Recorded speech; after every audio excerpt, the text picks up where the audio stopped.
Hey there, game gurus. Welcome back to the channel.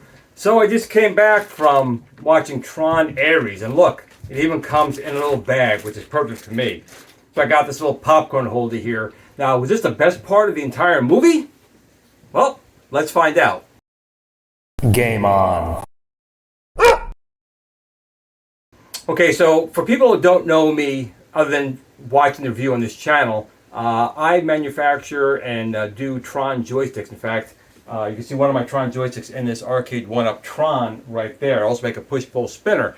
And I've been a fan of TRON for a very long time. I saw it in the theater originally in 1982, and I saw the 2010 remake TRON Legacy. I watched the TV series TRON Uprising. And now, after years and years and years, 15 years later, after the 2010 movie, TRON Aries came out. And I saw a ton of very negative reviews. And I saw mine in 3D, which is what these are. I'm going to take these off now so I can see a little bit better. But I want to give you my take. I just got back a few hours ago from the movie. And I will say a few things. I think the super negative reviews are unjust. Now, is this movie perfect? No. But it was enjoyable. For someone who does like TRON and TRON Legacy and TRON Uprising, it's a different story. I would have liked to have done some things a little bit differently. And this is, I guess, a spoiler review. So if you don't want to be spoiled, I guess, stop now and come back afterwards. But basically, the original TRON film was pretty groundbreaking. In fact, it was so groundbreaking, a lot of people didn't get it. The special effects couldn't be up for an Academy Award. They thought they were cheating with computer graphics.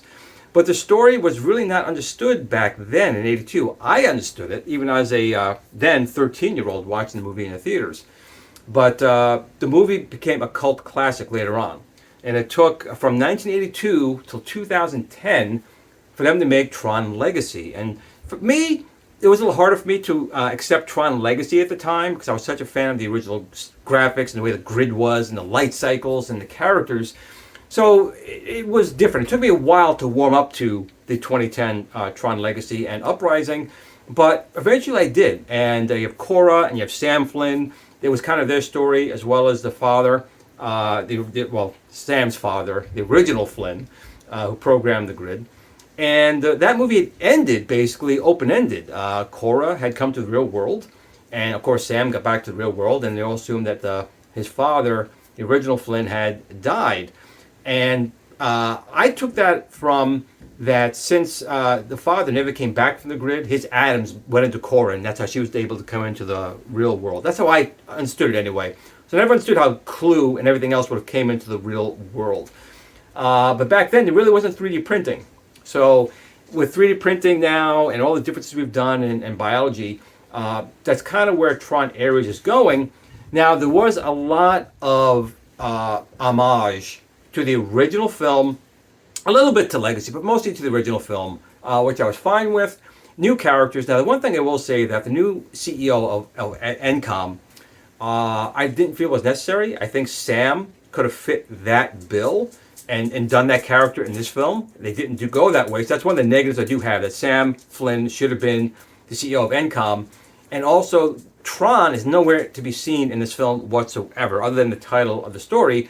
And there's a part of the film, again, I don't want to make too many spoilers here, but they do go back to the original grid at one point of the film. And we do see the original Flynn in there, the guy who created everything in all these grids. But there was no TRON, and there was no reason not to have TRON. In TRON Legacy, you never saw TRON's face. He was Rinsler at the time. His mask was always covered. They could have done the exact same thing here and had TRON in the film. Again, I understand it's a slightly different take, but I think that's where a lot of the negativity is coming from. You don't have the original Sam or Korra was left open-ended. I will say there was a little tidbit at the end teasing out of TRON 4 that does tease Sam and Korra coming back. And I don't want to, again, this is kind of a spoiler, but not complete spoilers. My overall take was, visually, I thought it was done very well. I really enjoyed the visuals in it. I thought they did a really nice job with it. Although I still don't understand how these things came into the real world. But again, 3D printing and new stuff in biology, maybe that is possible for that to happen. The soundtrack, Nine Inch Nails, I was a little concerned over because I was such a huge fan of the original soundtrack in 1982. And I really love Daft Punk's one in Legacy. So I was a little concerned about Nine Inch Nails, but in the previews, I did like the soundtrack, and I will say the soundtrack fits the film. I really enjoyed the soundtrack. So I have three movie soundtracks for Tron that I'm really enjoying. I got to get the soundtrack to this film as well. I thought Nine Inch Nails really nailed it. And again, I know a lot of people have some problem with the characters in the film. Mostly the lead character who plays Aries. I don't have a lot of movie knowledge about him, but I thought. But again, I'm not a big fan of his. I never watched his stuff before, but I thought he did a good job in the character, and that's the thing. There's so much negativity about all the characters in the film and the storyline. Again, it's not perfect, and it's not perfect, but I definitely enjoyed the film. I sat through the whole thing. There was definitely parts I'm like, oh, that's ridiculous, or that's dumb, no question. Was it a little bit woke? I will say there was I wouldn't even know if I could call it woke, and people know me, I'll call out woke, like Wonder Ray and stuff like that. I don't think that really happened here. I do think there were female characters in here, and there were female warriors from the grid, but I think they all kind of fit their particular roles. So overall, would I go see this in the theater? I'm very glad I did. I did see it in 3D. I know my friend Glenn wanted me to watch it in 4D, but I don't know if I really need to see it to that effect. I'm glad I went and saw it in the theater. I think if you do go to see this with kind of an open mind, even if you're a huge fan, like I am of the series, I think you would enjoy TRON Aries. Again, there are definitely spots in of the storyline that's not perfect, but even the original Tron and Tron Legacy, in any film, there's always going to be some spots that are questionable choices and how they did the story. I just feel that Sam definitely could have taken the place of the CEO in this film. You don't have to replace Sam in this film for it to change in any way, shape, or form. And Tron should have been, even a small cameo of him on the original grid, if not a little more involved. Again, we never saw his face in 2010's rendition when it was Rinsler, and eventually rebooted back to Tron. So I think those were two big mistakes. Now, again, if Tron 4 does come from this, and hopefully not in 15 or 30 years, I would like to see it, I think Sam and Cora would be in those films. And also what happens to the Dillinger character.